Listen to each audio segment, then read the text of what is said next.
Puji Tuhan, salam sejahtera bagi kita semua. Kembali dalam Renungan 79, kita akan sama-sama kembali melihat firman Tuhan di dalam Amsal pasal 29 ayat yang ke-23 dengan tema dipuji bukan karena tinggi hati. Amsal 29 ayat 23 ini mengatakan keangkuhan merendahkan orang, tetapi orang yang rendah hati menerima pujian. Ya, puji Tuhan.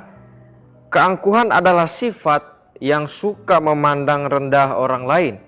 Keangkuhan sejajar atau sama dengan tinggi hati, sombong, congkak. Itu adalah keangkuhan. Lalu apa tujuan orang yang angkuh? Apa tujuan orang yang tinggi hati? Apa tujuan orang yang sombong? Ya, tujuan mereka adalah ingin terlihat lebih hebat, ingin terlihat bahwa diri itu mereka lebih pandai, ingin terlihat bahwa diri mereka sangat hebat, ya, supaya bisa dipuji oleh orang lain.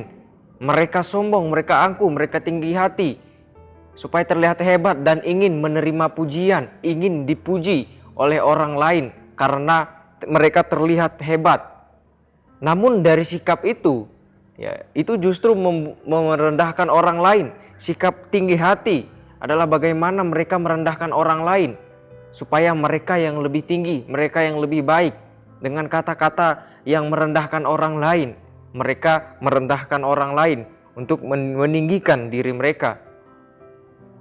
Tapi firman Tuhan saat ini mengatakan terbalik. Justru orang yang rendah hatilah yang mendapatkan pujian, bukan orang yang tinggi hati. Kita lihat kembali, keangkuhan merendahkan orang, tetapi orang yang rendah hati menerima pujian. Jadi bukan orang yang angkuh, bukan orang yang tinggi hati yang akan menerima pujian, tetapi orang yang angkuh akan direndahkan. Namun orang yang tinggi hati, namun orang yang rendah hati, dialah yang akan menerima pujian, kata firman Tuhan.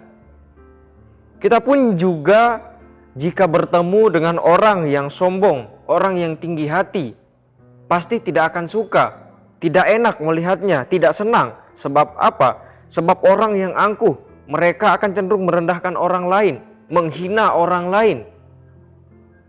Maka lebih baik kita harusnya sebagai anak-anak Tuhan menjadi orang-orang yang rendah hati.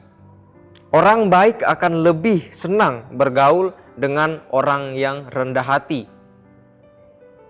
Mazmur 149 ayat yang keempat, firman Tuhan berkata, Tuhan itu berkenan kepada orang-orang yang rendah hati. Jadi Tuhan itu berkenan kepada orang yang rendah hati. Orang yang rendah hati adalah orang yang takut akan Tuhan dan menggantungkan hidupnya kepada Tuhan, menyerahkan dirinya kepada Tuhan. Dan orang yang rendah hati adalah orang yang taat kepada Tuhan, melakukan perintah-perintah, melakukan ajaran Tuhan, melakukan firman Tuhan di dalam kehidupannya. Orang yang rendah hati menghindari kemegahan diri sendiri, tidak menyombongkan diri sendiri. Itu orang yang rendah hati. Orang yang rendah hati menghargai kelebihan orang lain. Orang yang rendah hati menyadari kelemahan diri, bukan malah ingin menyombongkan diri. Orang yang rendah hati menghargai talenta yang Tuhan berikan dan dipakai untuk menolong orang lain, dan dipakai juga di dalam kehidupan sehari-hari, di dalam pelayanan yang ada di gereja. Itu orang yang rendah hati. Dan orang yang rendah hati bersedia menolong orang lain dengan ketulusan tanpa pamrih. Itulah contoh-contoh ciri-ciri bagaimana orang yang rendah hati. Kolose 3 ayat 12 mengingatkan, sebagai orang-orang pilihan Allah yang dikuduskan dan dikasihi oleh Allah, kenakanlah kerendahan hati. Kenakanlah kerendahan hati di dalam hidup kita, di dalam diri kita, di dalam hati kita. Ya, jadilah orang-orang yang rendah hati sebagai anak-anak Tuhan, sebagai orang-orang yang dipilih oleh Allah. Tuhan Yesus pun memberi teladan kerendahan hati. Bagaimana pada saat Tuhan Yesus akan disalibkan. Dalam Yohanes 13 ayat di dalam Yohanes 13 di sana dikatakan di mana Yesus membasuh kaki murid-muridnya.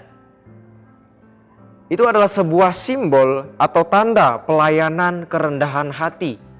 Tuhan Yesus memberikan teladan kerendahan hati kepada murid-murid dan tentunya kepada kita untuk menjadi orang-orang yang rendah hati dan harus menjadi orang-orang yang rendah hati karena Tuhan Yesus sendiri sudah memberikan teladan kepada kita untuk menjadi orang-orang yang rendah hati. Jangan kita tinggi hati. Jangan kita merasa bahwa diri kita lebih hebat. Jangan menunjukkan diri kita lebih pandai daripada orang lain. Jangan merasa orang lain lebih rendah daripada kita. Jangan menghina orang lain. Menganggap orang lain lebih rendah daripada kita dan kita lebih hebat, lebih tinggi daripada orang lain. Tapi biarlah kita miliki kerendahan hati.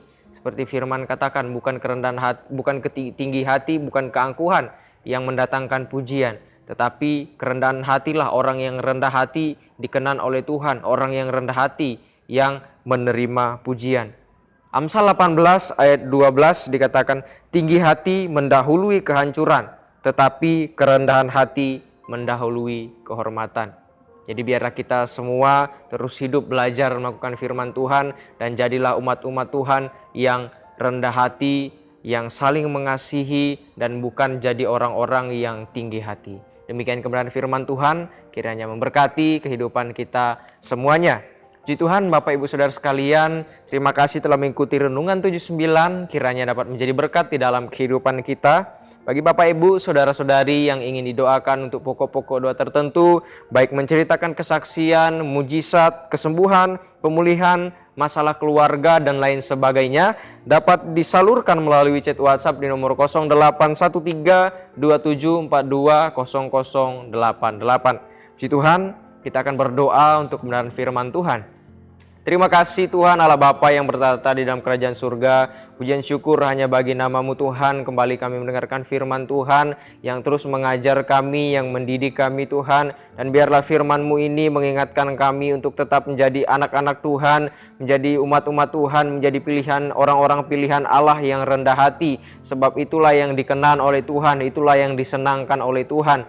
Dan inilah kehidupan kami, ingin menjadi anak-anak, menjadi umat-umat Tuhan yang rendah hati. Sebab orang yang tinggi hati tidak akan dipuji, tetapi orang yang rendah hatilah yang akan dipuji, yang menerima pujian, dan orang yang rendah hati yang dikenan oleh Engkau Tuhan. Terima kasih Tuhan.